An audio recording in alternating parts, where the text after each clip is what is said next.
Alright, so I wasn't sure you were able to see that transition from trot to walk because he was cutting between me and the camera, so I'm going to try that again for you. So the first thing I'm going to do is let my horse know I'm ready to start having a conversation. I'm going to turn and face, slide my hand down the rope, and get him ready for my send. He assumed the proper position by turning and facing and looking and lifting his head. This tells him I've got something ready to say. If my rope was on the ground like it was earlier and my body was turned off, I got nothing to say.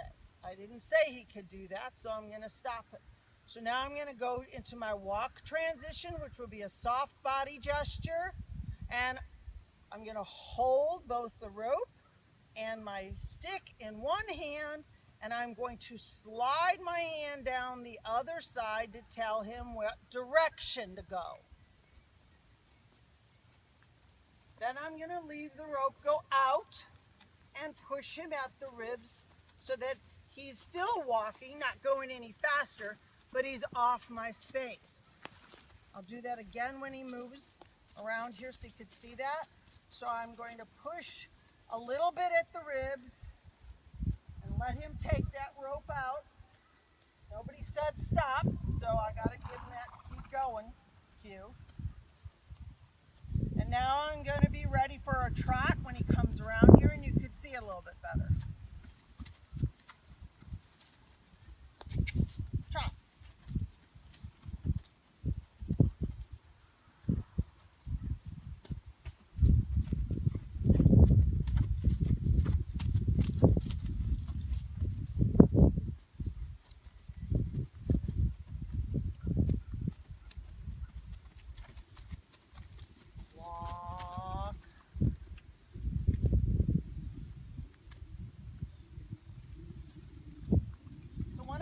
Walk, I softened, I slowed my body energy down, and I asked him to match my energy. Here's my trot.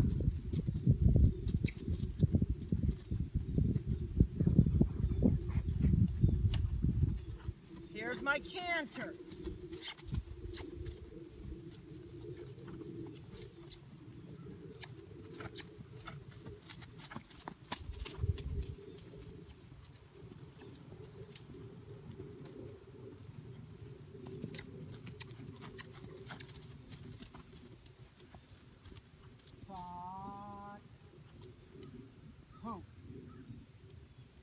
So I want you to come in for a second so she can hear me. So one of the things that I know he didn't go into the canter and stay into the canter very long, but I wanted this segment to be more about you seeing my different body energy. Now I'm going to do something about it. Your horse goes off into a canter for about 5 to 7 strides, give or take, and then he breaks down. I'm going to expect my horse to canter 2 full circles. If he changes speed or changes direction, I'm going to do something about it, be prepared to do something about it quickly. So if I have to slide my hand down to get closer to that horse to put more pressure on him, I will do that. The pressure is going to be rhythmic, and it's going to be behind the horse, not at the horse to begin with, okay? If I have to put more pressure on him, I'll shorten up my rope and I will take the angle of my swishy tail closer to his hiney as if I were to bite.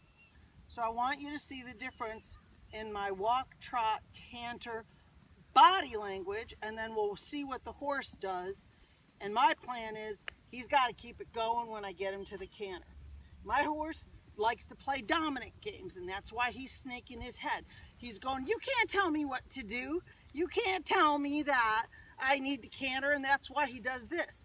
I would love to see that come out in your horse. Your horse doesn't show any signs of relaxation, or very rarely.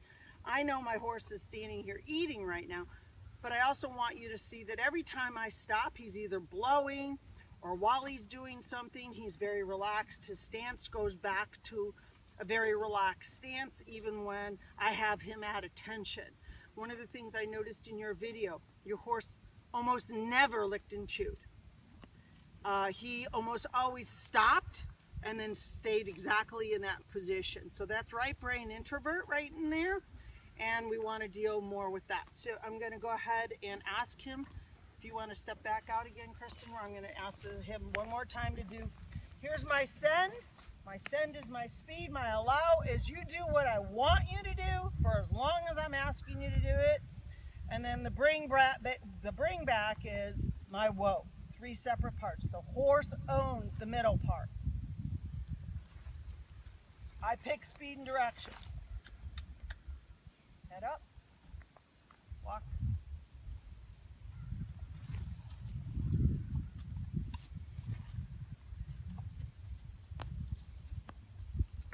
Trot. Add my stick because my body language alone didn't get the trot done.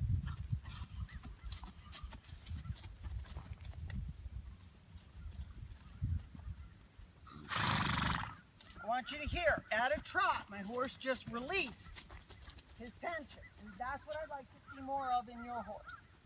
We're going to ask for a canter here shortly. Canter.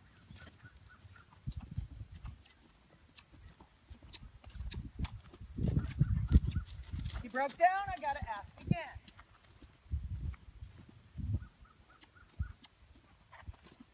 There's a lick and chew, there's a head toss. That was him telling me, I don't want it.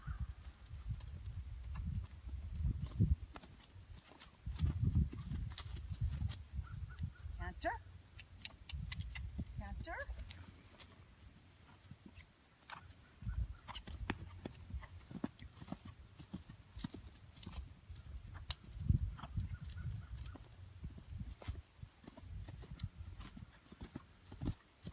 I haven't made 2 circles yet.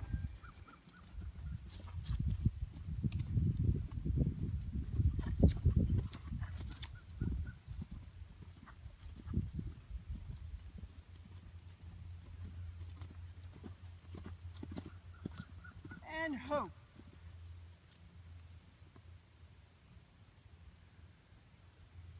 right, you can come on in.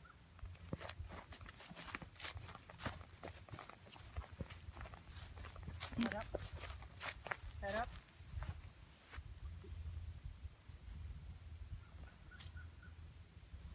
Happened to notice that was popping around in his eye a little bit, so I just wanted to tuck that away. So hopefully what you were able to see from that is that even though my horse broke down 3, 4, 5 times, I had a plan. I had speed and direction decided. Circle game is about leadership.